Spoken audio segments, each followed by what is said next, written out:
avoir un nouvel œil en fait. Et puis j'ai mis un peu le pied dans les formations CE2 avec la posturologie, avec posturologie de l'enfant, avec les préférences motrices. C'était pour aller plus loin dans le domaine que j'ai commencé à explorer, c'est-à-dire les préférences motrices et la posturologie pour essayer de faire du lien. Je m'appelle Xavier Pastan, je suis donc le formateur de la formation posturologie fonctionnelle, donc aussi appelée posturologie et préférences motrices. Où en fait on n'est pas que sur la posturologie, mais on est aussi sur l'approche fonctionnelle du vivant et d'essayer de comprendre l'intelligence du vivant. C'est-à-dire comment lui se raisonne et comment lui se structure et arrive à se verticaliser.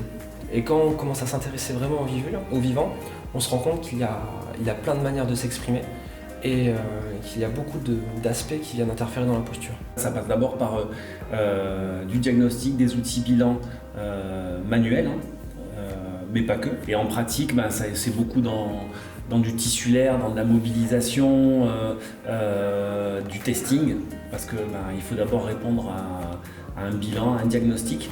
Et donc il faut d'abord déjà bien maîtriser les différents tests qu'on a pu brosser, qu'on a pu évaluer. Ce qui me manquait jusque-là, c'était de se dire ok, comment ça se fait que la personne ne rentre pas dans sa préférence. Ça me mettait en doute, moi, en tant que thérapeute, en disant est-ce que je l'ai bien testé ?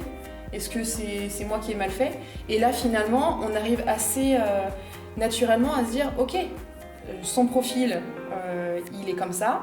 S'il y a une incohérence, c'est peut-être qu'il y a autre chose. Xavier, ça fait 2 ans que je le suis un petit peu. J'attendais cette formation avec impatience. Et pour moi, je savais que c'était un petit peu mon aboutissement. C'est quelqu'un de très talentueux, qui est très à la recherche d'expérimentation, de nouvelles techniques, mais aussi de confronter ça avec les données de la neuroscience.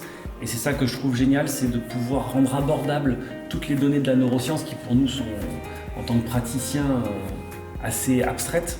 Il paraît indispensable déjà de définir ce qu'est une douleur et dans ce cas on peut faire vraiment référence aux neurosciences de la douleur. C'est justement de rappeler un peu la construction d'une douleur et qu'elle n'est pas forcément physique mais que c'est souvent quelque chose de construit. On était en petit comité et c'était vraiment super parce que on avait vraiment l'occasion de lui poser des questions, de dire attends j'ai pas bien compris, est-ce que tu peux réexpliquer ? Il prend vraiment le temps en fait. Si on n'a pas compris on refait. On donne des exemples, on montre, on parle de quelque chose qu'il aime en fait, sa formation, il l'a beaucoup travaillé. C'est vrai qu'on retrouve des personnes qui sont en quête, en attente d'un savoir, mais c'est surtout que ces mêmes personnes sont aussi en attente de le partager. Voilà. Et c'est ça qui est super. Il y a 2 choses qui me semblent importantes dans ma pratique quotidienne comme en formation. C'est de s'épanouir, et 2, de pouvoir le partager. Voilà, le plus, c'est vraiment l'ouverture d'esprit que ça peut amener dans nos pratiques. Et la convivialité fait beaucoup pour la qualité des échanges.